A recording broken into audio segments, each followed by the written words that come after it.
The night my father pushed me out of the house, he didn't raise his voice. That detail still unsettles me more than anything else. He spoke the way people do when they're correcting a minor error, calm, measured, almost bored, as if what stood in front of him wasn't his daughter, 5 months pregnant, but a miscalculation that had gone unnoticed for too long. "You've embarrassed this family," he said, already reaching for his keys. "Take your pregnancy and leave." No shouting, no shaking hands, no hesitation. The hallway light buzzed overhead, flickering like it was tired of watching this family pretend. The floor smelled sharply of lemon cleaner. My mother had scrubbed it earlier that evening, kneeling on the tiles, chasing stains that didn't matter anymore. She stood near the kitchen counter now, folding the same towel again and again, smoothing creases that weren't there. I waited for her to look up. She didn't. That silence, that deliberate choice to stay still, cut deeper than my father's words ever could. His cruelty was expected. Hers felt like abandonment dressed as obedience. "You have 1 hour," my father added, slipping on his coat. "Take your pregnancy and leave." 1 hour. 60 minutes to compress 21 years of existence into a single bag. I didn't cry, not then. I moved as if I were underwater, my body obeying instructions my mind hadn't fully accepted yet. I grabbed clothes without checking the weather. Summer tops, winter socks. Nothing made sense. I shoved my passport into the side pocket, then hesitated before taking a photograph from my childhood drawer. It was me at 10 years old, smiling wide, missing my front tooth, arms wrapped around my mother's waist. I stared at that picture longer than I should have, wondering when exactly she stopped choosing me. Surely, I thought, this is where he'll stop me. Surely she'll say my name. They didn't. When I reached the front door, my father opened it without ceremony. The night air rushed in, cold and wet. Rain fell hard, sharp enough to sting. I stepped onto the porch, still half expecting someone to call me back. The door closed. The lock clicked. I stood there, rain soaking through my shoes, staring at the door like it might reopen out of embarrassment, like it might realize it had made a mistake. It didn't. My phone vibrated in my hand, 12% battery. My bank app glowed briefly on the screen before I closed it. £327. That was everything I had to my name. I was 21 years old, 5 months pregnant, homeless. Shock doesn't scream. It doesn't collapse dramatically onto the pavement. Shock is quiet. It's standing under a flickering streetlight, rain running down your neck, thinking with terrifying clarity, no one is coming. I started walking because standing still felt dangerous. Every step felt unreal, like my body had detached from my life and was moving out of habit. The rain soaked my jacket, plastered my hair to my face. Cars passed by, headlights cutting through the darkness, drivers unaware that a life had just split cleanly in half on their street. I thought about calling someone, anyone. Then I realized how short the list was. Friends were busy with their own lives, jobs, relationships, plans that didn't include emergency phone calls from pregnant girls at midnight. Family was no longer an option. Daniel, my last foolish hope, was already slipping away, though I didn't fully know it yet. By the time I reached the bus stop, my legs burned. I sat down hard on the cold metal bench, duffel bag at my feet, drain dripping from my sleeves. That's when the fear finally found me. Not panic, not hysteria. Responsibility. A heavy, sobering awareness settled in my chest. I am responsible for not falling apart, because if I did, there was no safety net waiting underneath me. There was no one left to catch me. I pressed a hand against my stomach, feeling the faint movement inside. My baby didn't know any of this yet. She didn't know that the world had just narrowed to survival. She didn't know that dreams had been postponed indefinitely. "I'll figure it out," I whispered, though I had no idea how. The bus arrived late. I didn't know where it was going, only that it was moving forward. That felt like enough. As the doors closed behind me and the bus pulled away from the street where my childhood ended, I made a list in my head. Survive tonight, survive tomorrow, then the next day. Everything else, hope, forgiveness, ambition, would have to wait. The rain didn't stop for days after I was shoved out. Or maybe it did and I just didn't notice. My memory blurs weather with despair, hours with survival, and every sound became the echo of what had been ripped from me. When I finally allowed myself to think about my parents, not as authority figures, but as the people who had failed me, I realized it hadn't come out of nowhere. My homelessness, my fear, my utter lack of protection, it was the culmination of years of neglect, a conditioning so subtle that I hadn't recognized it until it became dangerous. Love in our house was always conditional. If you were obedient, careful, and quiet, you earned scraps. Praise was rationed like medicine in a famine, never enough to nourish, always enough to remind you that nothing was guaranteed. And punishment wasn't always overt. Silence was the sharpest instrument of all. A gaze withheld, a comment unsaid, a hug that never came, it all taught the same lesson. You are not enough unless someone else decides you are. My father believed in fear, not in discipline, not in guidance. Fear. He thought terror was the fastest way to build strength. And my mother, she believed endurance was a virtue. Endure everything, never complain, shrink yourself until the world didn't notice you. So I learned to shrink early, to read moods the way other children read comic books. Heavy footsteps approaching? Hide. Eyes narrowing? Apologize before anyone had to ask. Words spoken carelessly? Decode them, memorize them, and adjust myself to avoid punishment. I didn't ask for what I wanted. I whispered it to myself. I didn't express anger. I swallowed it until it became a dull ache in my chest. And I certainly didn't dream. Dreams were dangerous. They attracted scrutiny, and scrutiny brought disappointment. I remember the night I told my father I wanted to study design. I was 15, still hopeful that creativity could be a career. He laughed. "Design isn't a real job," he said. "You'll waste your time and embarrass yourself." I learned then that some dreams were safer kept secret, so I chose practicality, economics, accounting, something that promised stability, something that would earn approval. Love followed the same pattern. I hid it, suppressed it, convinced myself that desire was a luxury I could never afford. Mistakes were never forgiven. They were cataloged, filed away, and brought out to shame me later. By the time I found out I was pregnant at 21, I already knew the script.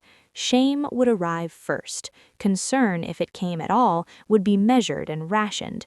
Reputation was more important than reality. And what I didn't expect, what still shakes me when I think about it, was how quickly they erased me, like a pencil line rubbed out with no thought of what had been there before. Neglect doesn't always look like absence. Sometimes it looks like a roof over your head, a bed in your room, a refrigerator stocked with food. But if the emotional infrastructure is missing, that roof is paper thin, the walls are hollow, and the food nourishes the body but not the soul. And when that fragile roof disappears, when those walls crumble, you realize you were never really sheltered at all. I think about my mother the most.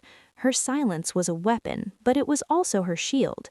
She could sit unmoved while my father delivered his verdict because she had trained herself to vanish, and I had trained myself to follow her example.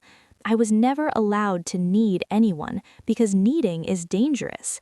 And yet now, needing was all I could do. I needed warmth. I needed someone to tell me it would be okay. I needed the basic acknowledgement that I mattered. But none of that came. The one lesson I had internalized more than any other was efficiency.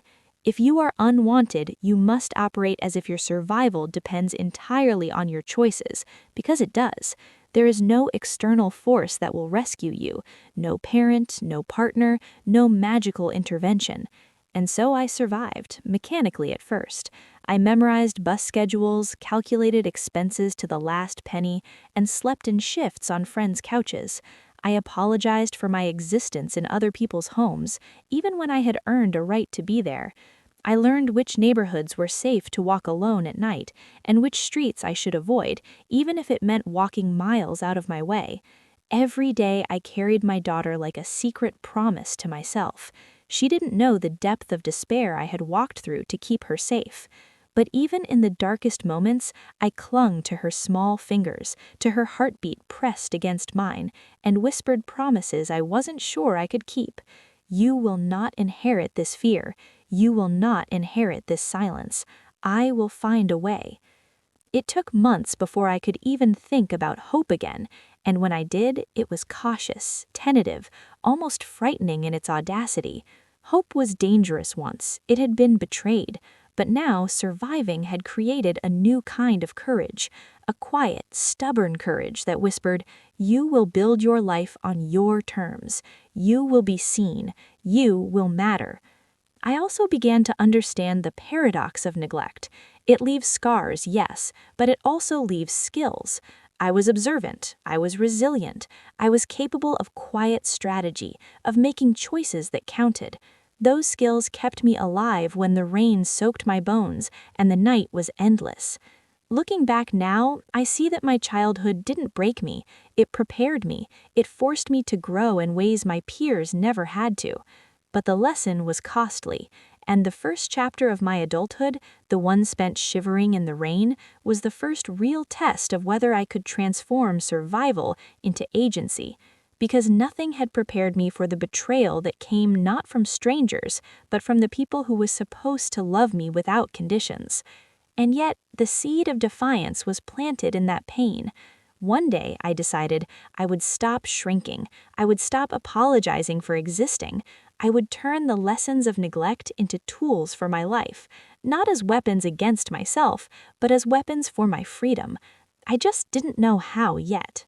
Before the rain, before the bus stop, before the nights spent counting coins and rationing meals, there was hope. A fragile, shimmering hope that had the power to blind you to reality until it collapsed. His name was Daniel. He was tall in a casual way, with hands that could hold you without crushing and a smile that made the world feel lighter, if only for a few seconds. He spoke as if weekends could solve everything, as if life had a rhythm that would work out if you only trusted it. And, for a while, I did. I trusted him. With Daniel, I believed in possibility again, not in a grand, cinematic way, but in the quiet, everyday way that comes from being seen. He listened to me, not in the way adults pretend to listen to teenagers, but in the way someone truly wants to understand another person's inner world. "You're brilliant," he said one evening, leaning against the kitchen counter while I stirred tea. "Your ideas are sharp, and your laughter, it's like relief. You make people forget the stress for a moment." I wanted to believe him. More than that, I wanted to believe in us. We made plans, small and big, shared flats, cheap wine, finding joy in tiny victories. London seemed like a place where the air would be lighter, where neither of us carried a family history that could crush dreams in one sentence. Then I found out I was pregnant. My first instinct wasn't fear. It was a strange, thrilling possibility, a kind of quiet euphoria. I imagined a future where my life, though complicated, would feel whole. I imagined that Daniel and I would face the world together, as a team.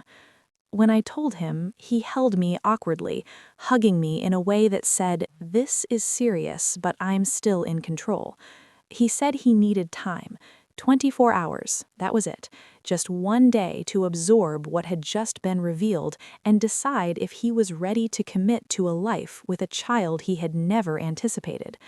I thought, perhaps foolishly, that love once declared couldn't evaporate so quickly. I clung to that belief as I left him standing on the doorstep, hands trembling slightly from the cold, phone pressed to his ear as if he could still negotiate reality. That night, I planned. Budgets, groceries, rent, childcare, contingencies, worst-case scenarios, what-ifs. I calculated everything down to the last penny, as if logic could protect me from heartbreak. I told myself over and over that struggle was temporary, that people rose to the occasion, that love, once declared, would rise to meet its responsibilities. Hope, I would later learn, is a dangerous thing when unsupported by reality, but at 21, drenched in rain and naive in the ways of men and parents alike, I had not yet learned to separate the two. The first night alone, I felt a fragile optimism. I imagined mornings filled with laughter, evenings filled with warmth, and weekends in London where we could begin again. Even in my exhaustion, even in the fear of what might come next, I clung to the belief that the universe had not yet abandoned me entirely. The next morning, reality arrived quietly. Daniel did not call. At first, I thought maybe he had slept in, maybe he was overwhelmed, maybe it was a misunderstanding. But by noon, his social media told the truth. There he was, tagged in photos at a party, laughing easily, unburdened by responsibilities I had thought we shared. I called, voicemail, texted, nothing. Hours passed, my chest tightened with a realization that felt heavier than the rain-soaked night I had survived alone. He had chosen a path without me, without the child we had both created. When he finally replied, it was 3 lines long, neutral, distant, careful. He wasn't ready, this wasn't his path, he wished me well. I read those words on a park bench, wind cutting through my wet jacket, rain streaking my face. My phone died right after, a small but poignant punctuation to the crumbling of my world. Within 24 hours, I had lost not only my home, my parents, but the first fragile scaffold of hope I had dared to lean on. The future I had sketched in pencil, planning budgets and imagining shared laughter, had dissolved like water on pavement. Panic arrived late. First, the logistics. Where would I sleep tonight? What would I eat? How would I keep my child safe when I didn't know where I'd be tomorrow? I spent that first night on a friend's couch, apologizing for my presence, trying to appear smaller than I was.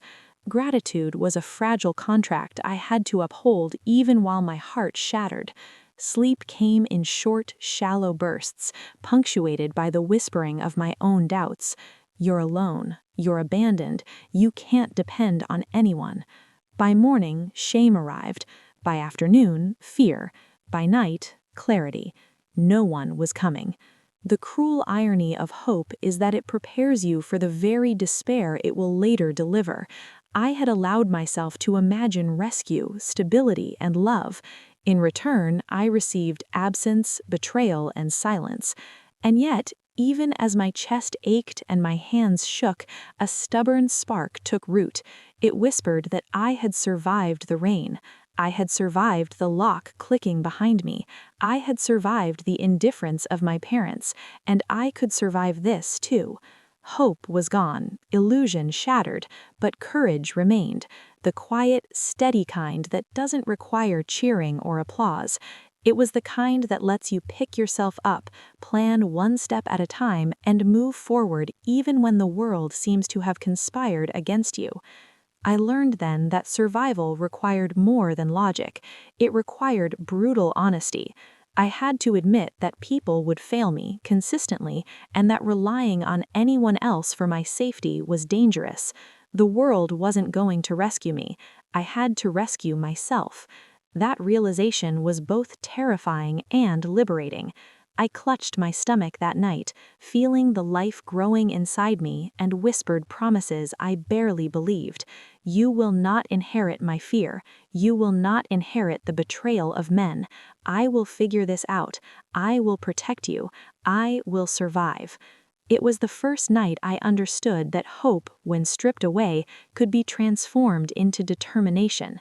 When love failed, survival became the currency of life, and determination, no matter how quiet, could become the foundation for everything that came next.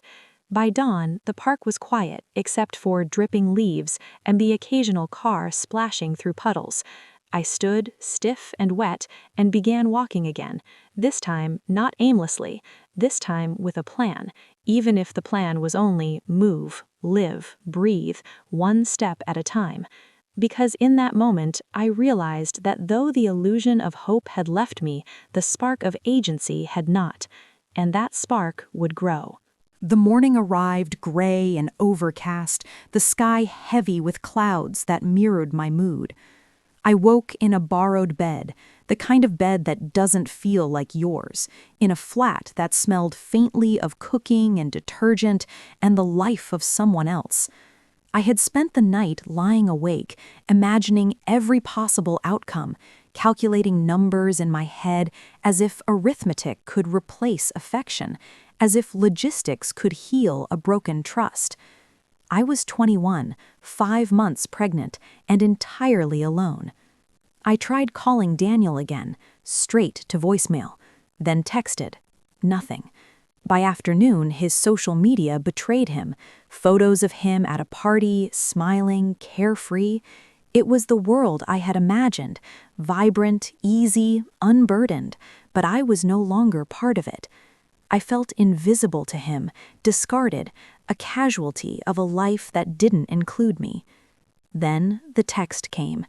It was careful, measured, sterile, 3 lines. Nothing about our shared future, nothing about responsibility. "I'm not ready," it said. "This isn't my path. I wish you well." I read it sitting on a bus bench, rain dampening the edges of my jacket, and felt my chest hollow out. Within 24 hours, I had lost everything I thought I could rely on, my home, my parents, and the first glimmer of a partner I had ever trusted. The life I had sketched in my head, the quiet evenings, the shared laughter, the weekends in a flat that smelled faintly of possibility, had evaporated. Panic arrived late. It didn't scream or claw at me immediately. First came logistics. Where would I sleep tonight? What would I eat? How would I keep this tiny life safe when I didn't even know where tomorrow would find me? I spent that first night on a friend's couch, apologizing for my presence, trying to make myself small, trying to earn the right to exist in someone else's home. I avoided crying because tears felt like indulgence, and I didn't have the luxury of indulgence. Gratitude was a fragile contract I had to honor, even when my body wanted to collapse. By morning, shame arrived. By afternoon, fear. By night, clarity. No one was coming. The cruelty of betrayal is that it makes you question your own judgment. I had clung to hope. I had imagined a partner who would stand by me, a future that would unfold with careful planning, and it had been erased in less than a day. But something in me, stubborn and raw, refused to dissolve entirely. I started thinking practically. The city was vast, full of people who ignored you, yes, but also full of resources for those who asked. I memorized bus routes and shelters. I figured out which shops discounted bread at closing time, which cafes stayed open late and might offer warmth without judgment. I didn't have money to buy kindness, but I could earn enough survival to last another day. My body ached, my stomach twisted constantly with fear and nausea. I learned to ignore the tightness in my chest and focus on action. Each step, each decision was a refusal to disappear. I repeated it to myself over and over, a mantra: move, survive, protect her, one step at a time. And there was her heartbeat, steady against mine, reminding me that my failure was not final. The child growing inside me had no choice in my circumstances, but I did. I could fight for her. I could survive for both of us. Collapse, I realized, doesn't always look dramatic.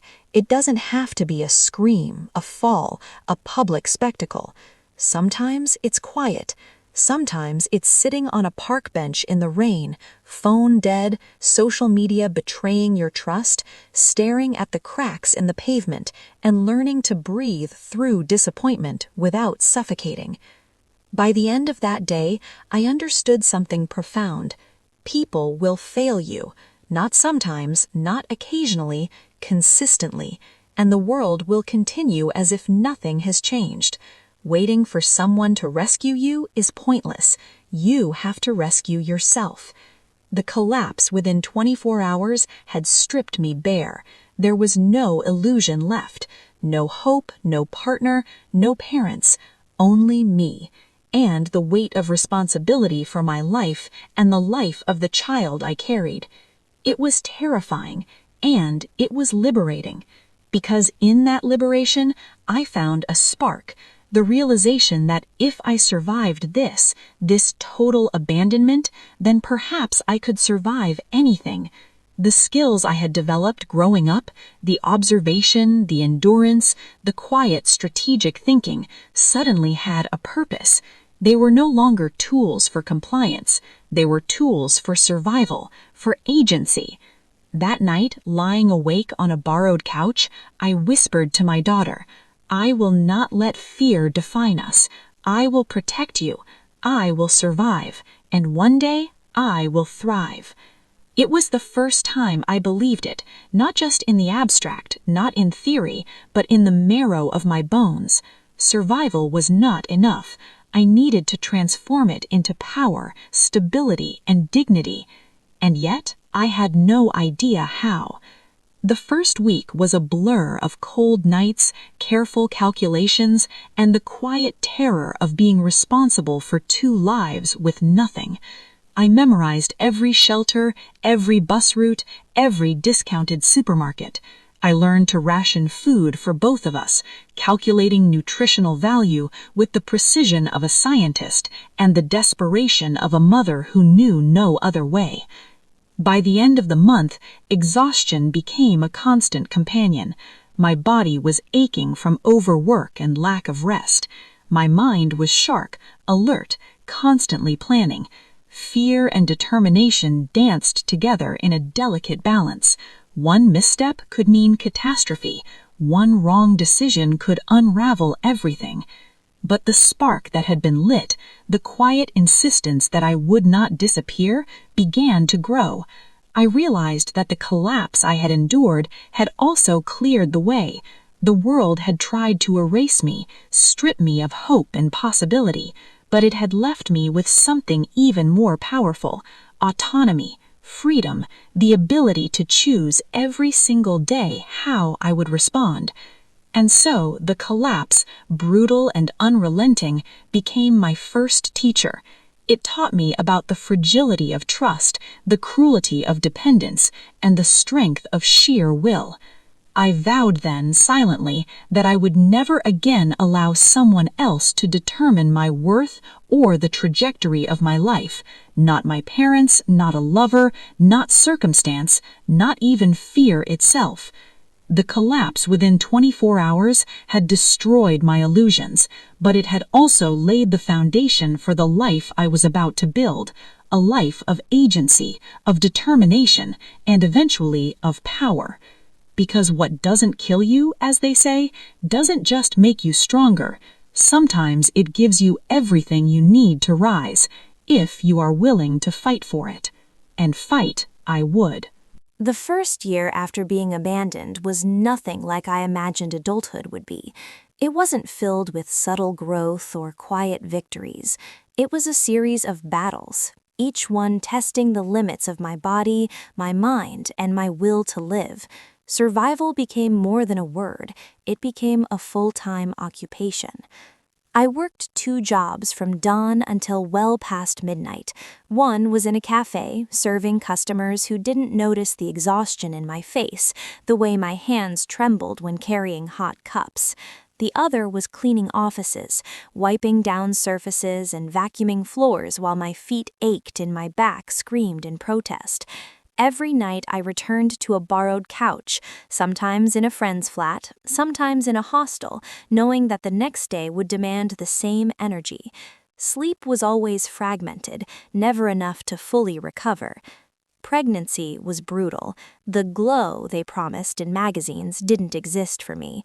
Instead, there was nausea, fatigue, and a constant underlying panic. I cried silently in public bathrooms, afraid someone would see the unraveling of the facade I had spent so long perfecting. My body was a battlefield, aching and betrayed, but I had a new responsibility that dwarfed my own suffering. When my daughter was born, tiny and furious, she demanded every ounce of me. Holding her for the first time, I felt a terror unlike anything I had known, fierce, sharp, consuming. I was responsible not only for my survival, but for hers. Every mistake, every misstep, every miscalculation could ripple into her life. And yet, amid the terror, there was an intense clarity. She was mine. I would fight for her. I would endure. I would figure it out, no matter what. Food became a matter of negotiation and strategy. There were nights I ate toast so she could have formula. I learned which stores discounted bread, milk, and produce near closing time. I learned which neighborhoods were safe to walk through at night and which streets to avoid. Pride became a luxury I could not afford. I had to let go of the illusion that I could do it all gracefully. Survival demanded sacrifice, humility, and relentless focus. Isolation was a constant companion. Friends drifted away, busy with lives that didn't include someone living in chaos. Family was impossible. Loneliness pressed on me, but I had no time to wallow. Every waking hour demanded planning. Where would I sleep tonight? How would I get to work without missing shifts? How could I stretch the tiny amount of money I had to cover food, diapers, and bus fares? But amid the exhaustion, the anxiety, the relentless demands, something stubborn grew inside me, a refusal to disappear. I couldn't erase the past, and I couldn't rely on anyone else to protect the future. So I carved out small victories wherever I could, a day when the bills were paid, a night when both my daughter and I slept through the night, a cup of tea that felt like warmth more than sustenance. These moments became proof that life could be endured, and that perhaps it could be shaped. Every interaction, every task became a lesson. I learned efficiency, necessity, and resilience. I learned to read people in ways I hadn't needed to before. Clients, customers, friends, strangers, all of them revealed truths about human nature. Kindness was rare, empathy was expensive, and trust had to be earned cautiously and deliberately. And yet, even in the darkest moments, hope flickered, not the naive hope of relying on someone else, but the quiet, stubborn hope that effort mattered, that if I persisted, made smart choices, and stayed alert, the world could bend in my favor, even slightly. I began to teach myself skills that I had previously ignored. I learned about budgeting in practical, brutal ways. I studied childcare on the fly. I observed human behavior, noting patterns and strategies. Every failure became a lesson. Every setback was a chance to refine strategy. Survival, I realized, was not only physical, it was psychological, emotional, and intellectual. My daughter became my anchor. Her tiny hands gripping my finger in the night reminded me that my endurance was not just for myself. She depended on me for warmth, sustenance, and protection. And in protecting her, I began to protect myself. I began to see that my value was not determined by those who had abandoned me, but by my own determination to persist, to grow, and to provide a life worth living. Months passed. I learned to sleep sitting up when necessary. I memorized bus schedules. I calculated the cost of groceries to the nearest penny. I negotiated with landlords, employers, and strangers with a quiet, relentless precision born from necessity. Every day, survival became a practice of control over my body, my finances, my time, my decisions. And through it all, the lessons of childhood, conditional love, strategic compliance, observation, and endurance became tools rather than chains. The skills that had once been mechanisms for survival in a cruel home now became mechanisms for survival in a hostile world. I realized that my past hadn't only left scars, it had left skills. The scars reminded me where I had been. The skills taught me where I could go. By the end of that first year, exhaustion was a constant, but so was a faint sense of empowerment. I had learned that the world would not stop to protect me. It would not offer safety, compassion, or support simply because I needed it. I had to claim them. I had to create them. And in doing so, I discovered a deep, stubborn truth. I was capable, more than capable.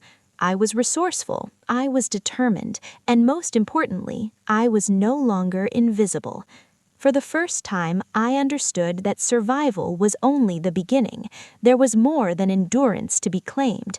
There was agency, there was control, and there was the quiet, almost imperceptible possibility that one day the life I built could be more than just a series of crises managed.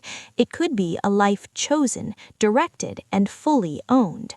And that thought, small and fragile as it was in the midst of chaos, became my motivation to keep moving forward. Because if I could survive this, I could survive anything.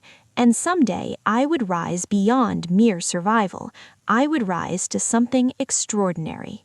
The turning point didn't arrive with fanfare or dramatic timing. There were no bright lights, no grand announcements. It came quietly, almost invisibly, in the form of an email that I nearly ignored. By then, I had learned to survive in chaos, but I had not yet learned to thrive. My life was a cycle of work, exhaustion, and minimal sleep, yet I still clung to fragments of ambition, small hopes that one day I could rise above the daily grind, that my skills and determination could translate into more than survival. The email came from a woman named Margaret. She ran a small design consultancy. Months ago, I had sent her my portfolio on a whim, a desperate act of faith in a world that had offered little reason for it. And now, almost forgotten, she was reaching out. She needed help. The work was modest, mostly late nights and tight deadlines, but it was the first opportunity I had received that didn't come with pity or judgment. Margaret didn't ask about my past. She didn't ask why I was late or exhausted. She asked one question: what can you do? And that question, so simple, shifted something inside me. It wasn't an interrogation, it wasn't an accusation, it was a challenge, and for the first time I realized I was capable of answering it. The first week was brutal. I worked until my eyes burned, absorbing software, design techniques, client psychology. I delivered work that was sometimes good, sometimes flawed, and Margaret corrected me without cruelty. She didn't coddle me, she didn't excuse my mistakes because of my circumstances. She treated me as a professional, and that was revolutionary. For the first time in my adult life, effort had a direct return. My hours, my focus, my brain, everything I poured into the work resulted in tangible outcomes. Skill turned into income. Income turned into options. Options turned into confidence. Margaret became a mentor, a mirror showing me what was possible when you were judged by ability rather than circumstance. She taught me how to price my work, how to negotiate with clients, how to say no without guilt, and perhaps most importantly, she taught me how to stop apologizing for existing in spaces where decisions were made. The days were long, the nights longer, but I thrived on the structure. I developed rituals, work while my daughter slept, study after shifts ended, practice until the muscle memory of design and client communication became second nature. I had no one to rely on but myself, and that clarity forced me to grow faster than I ever would have in a sheltered environment. Margaret introduced me to her clients gradually, letting me take on small projects at first. Each completed project was a victory. Each satisfied client was a testament that my life could be different, that my past failures and betrayals did not define my future. Even setbacks became lessons. I misjudged timelines, misunderstood client requests, made errors that cost time and money. But Margaret never berated me. She corrected me and taught me to anticipate problems before they escalated. I learned to plan, to forecast, to think ahead in ways I had never been forced to do in my survival years. Slowly, the mental fog that had accompanied exhaustion began to lift. For the first time, I saw a future where my skills, determination, and resilience could be leveraged into something more than just basic survival. There was hope now, not the fragile, dangerous hope of Chapter 3, but a grounded, deliberate kind of hope that came from competence and self-efficacy. I started to understand the subtle alchemy of opportunity. It's not about luck, it's about readiness. When the door opens, you have to have the skills, the focus, and the courage to walk through it. For the first time, I felt prepared. My daughter became a witness to this transformation, though she had no words for it. I worked while she napped. I planned our small routines with precision. I wanted her to grow up seeing a model of quiet perseverance, of effort meeting result. I wanted her to understand that life could be shaped, even when it seemed impossible. The spark Margaret ignited turned into a steady flame. Work led to more work. Projects expanded. I began to earn enough to stop living paycheck to paycheck. I could buy food without calculating every penny. I could replace worn-out clothes. I could plan for the future without panic. The psychological shift was even more profound. For the first time, I felt like I was building a life that I chose, not one dictated by abandonment, betrayal, or neglect. I was no longer reacting to crisis, I was creating opportunity. It wasn't just about money, it was about agency. Every decision I made, every skill I acquired, every project completed was a declaration that my life was no longer at the mercy of others. I had survived the rain, the betrayals, the silent cruelty of my parents. Now I was beginning to thrive. And yet, even as things improved, there were moments when the old past whispered, reminding me that stability could be ephemeral. Old fears returned. What if Daniel came back? What if my parents reappeared? What if my hard-won control slipped away in an instant? But those fears no longer controlled me. I had learned that preparation, skill, and perseverance were stronger than panic. I had the tools to face setbacks without collapse. I could survive disappointment because I had built reserves, financial, emotional, and intellectual, that insulated me from total destruction. The transformation was subtle at first, a paid bill that didn't feel like a victory, a client compliment that felt almost mundane, a small bonus in my account that went unnoticed. But every one of these small signs was proof I could build, I could create, I could rise. And in that rising, I realized something essential. Opportunity often arrives quietly, disguised as ordinary work, disguised as late nights, disguised as tasks that seem too small to matter. But if you embrace it, if you show up and give it everything you have, it can be the foundation of a life you once only dreamed about. Margaret's mentorship wasn't just about design. It was about beliefs. It was about structure. It was about the understanding that competence breeds freedom, and freedom breeds the chance to build something lasting. I remember one evening, after my daughter had fallen asleep, sitting at my small desk and staring at a finished project and realizing that I was finally beginning to taste what success could feel like. Not triumphal, not flashy, just solid, earned, undeniable. I had turned survival into skill, despair into focus, abandonment into opportunity. And for the first time since that night in the rain, I felt a flicker of excitement. Not fragile hope, but cautious anticipation for what could come next. Because I had learned a truth that would shape every decision to come. Your past does not define your future.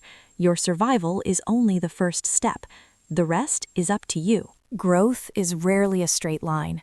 Mine zigzagged, wavered, and occasionally faltered, as though life were testing how much resilience one person could carry. The progress I had made with Margaret's mentorship and my new clients was real, tangible, and empowering, but it was also fragile. Setbacks, self-doubt, and exhaustion lurked like shadows, ready to remind me that nothing comes without effort. By now, my daughter was a year old. She was curious, observant, and impossibly energetic. Caring for her while juggling work and survival had taught me multitasking at a level I hadn't thought possible. feeding, comforting, planning, and negotiating, all at once. And yet, even with skills sharpened by necessity, the weight of responsibility never lessened. Clients missed deadlines, projects collapsed unexpectedly, and sometimes I miscalculated, underestimating the time required or the complexity involved. Every error was a lesson, yes, but it came at a cost. Late nights, frantic revisions, and a gnawing sense of inadequacy that sometimes made me question whether I was truly capable of sustaining this life. Old voices returned, memories of my parents' disapproval, the echo of Daniel's abandonment. "You're not enough," they whispered. "You will fail. You will collapse." In those moments, my past threatened to reclaim me, and I had to fight to remain grounded. I learned to pause, breathe, and remind myself that competence mattered more than fear, and action mattered more than panic. Slow growth, I realized, was the most difficult kind. There were months when childcare expenses swallowed most of my income. There were weeks when no project came through, and the anxiety threatened to overwhelm me. Nights when I lay awake calculating worst-case scenarios, as if prediction alone could prevent disaster.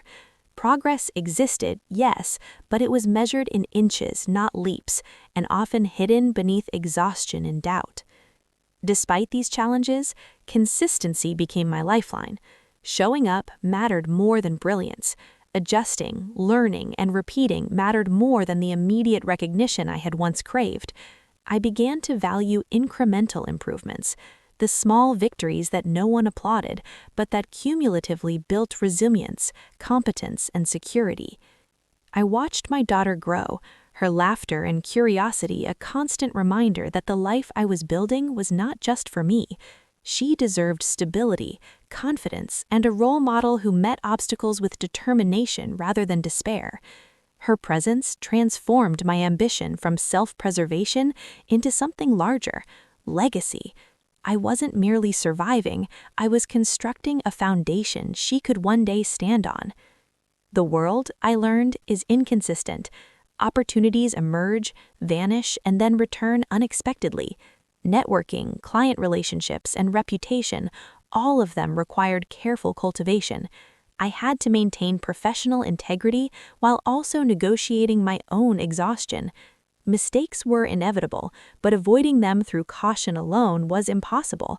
Growth demanded risk, even when the stakes were terrifyingly high. As my skills sharpened, so did my confidence, but self-doubt lingered like an unwelcome companion. I worried about overextending, about making decisions too quickly or too slowly. Each milestone, my first paid project, the first client referral, the first positive review, was tempered by an internal question: can I sustain this? The slow rise had its own rhythm, one that required patience I had never before been allowed to cultivate. Life had trained me for speed: act quickly, survive immediately, escape danger.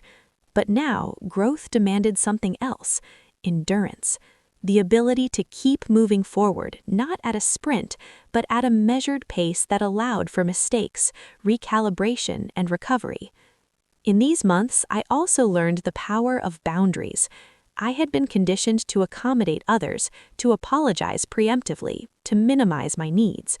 But as I gained competence, I realized that saying no was not weakness, it was survival. Protecting my time, my energy, and my daughter's stability was paramount. Some clients, some friends, some obligations had to be declined, not out of arrogance, but out of necessity. Each refusal strengthened the foundation I was building. The slow accumulation of small victories created tangible change. Savings began to appear in my account. I no longer worried constantly about immediate bills. I could plan meals, schedule childcare, and invest in small professional tools that enhanced efficiency. Every improvement, no matter how minor, was a brick in the structure of a life no longer dictated by crisis. Even setbacks became opportunities for growth. A project rejected by a client led me to refine my skills. A difficult negotiation forced me to understand market value and self-worth in a way I had never considered. Each challenge became a test of perseverance, patience, and ingenuity.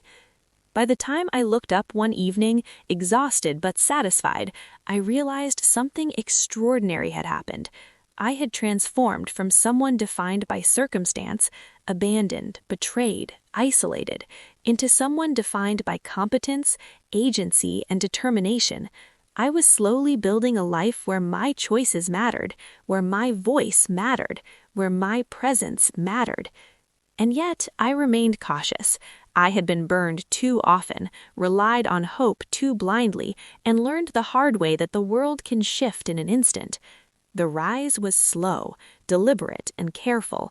Each step forward was calculated, ensuring that setbacks, when they came, would not dismantle everything I had worked for. I started to notice subtle shifts in how people treated me. Clients deferred to my judgment. Colleagues respected my opinions. Friends recognized my reliability. It was a quiet acknowledgement, not fanfare, but it reinforced the reality I was building. I was no longer invisible. I was no longer fragile. I had become someone whose decisions mattered, not because of status, but because of competence, resilience, and tenacity. By the end of the year, the slow rise had produced results that were measurable, meaningful, and sustainable. I had survived poverty, abandonment, and betrayal. I had survived the first brutal year of motherhood while navigating professional demands. I had learned to transform fear into action, despair into planning, and isolation into focus.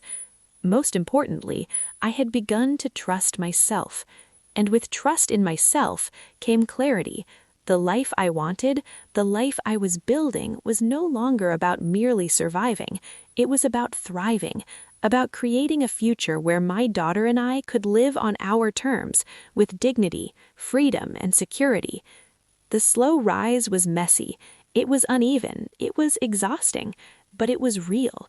And for the first time in my life, I could see a path forward that didn't rely on anyone else's approval, compassion, or love. The girl who had stood in the rain, abandoned and shivering, was no longer dependent on anyone to define her worth. She was rising. And this rising, though cautious, was unstoppable. By the time I reached my late 20s, the life I had fought so hard to build had taken shape in ways I had never dared imagine. The girl who had once stood in the rain, abandoned and shaking, had become a woman whose choices mattered, whose voice carried weight, and whose decisions shaped the lives of others. I had achieved more than survival. I had achieved independence, authority, and, most importantly, peace. The office was on the 12th floor, its glass walls overlooking the Thames, and I watched the city move below me like an organism entirely separate from the one I had once inhabited. My name was on the door, my signature on contracts, my judgment sought and trusted. I didn't chase clients. They came to me, bringing work that respected my terms, my expertise, and my value. I had built not just a business, but a life defined by autonomy and deliberate choice. Financial freedom was a quiet joy. I could plan vacations, invest in my daughter's future, and even indulge in luxuries without the pang of guilt. But the more profound freedom was emotional. I no longer required validation. I no longer feared abandonment. The world might shift around me, people might come and go, but I had cultivated a life that could not be dismantled by the negligence or betrayal of others. And then they returned. My father's call came first, cautious and polite, as if politeness could erase years of cruelty. My mother followed with tentative texts about family, time, and regret. Even Daniel, years later, sent a late-night email, nostalgic and vague, asking to reconnect in some undefined way.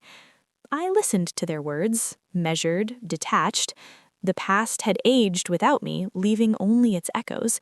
They were strangers now, people I had known intimately, yes, but whose actions had taught me that I could rely only on myself. I agreed to meet them, not out of longing or forgiveness, but curiosity. I wanted to witness how I had transformed in the presence of those who had once tried to erase me. I wanted to see if the power I had claimed for myself could withstand confrontation with those who had tried to undermine it. The cafe was neutral, no history on the walls, no reminders of the betrayals that had shaped me. They spoke first. Apologies hovered, rehearsed and awkward, trying to justify what could never be undone. I listened, calm, my posture straight, my pulse steady. The weight of my past did not have to dictate the present. When it was my turn, I didn't accuse, I didn't forgive. I stated facts. I described the abandonment, the betrayals, the nights I had spent shivering and scared. I described the effort it had taken to survive, to protect my daughter, to build a life from the fragments left behind. And then I described the life I had created without them, a life of stability, independence, and peace. I don't need anything from you, and I'm not offering anything back. There was a moment of silence. I saw sadness flicker in their eyes, perhaps regret, perhaps realization, but it wasn't mine to carry. I had no debt to pay them in forgiveness or acknowledgement. My life was full. My daughter was safe. My peace was non-negotiable. After they left, I stood outside the cafe, breathing in the crisp air.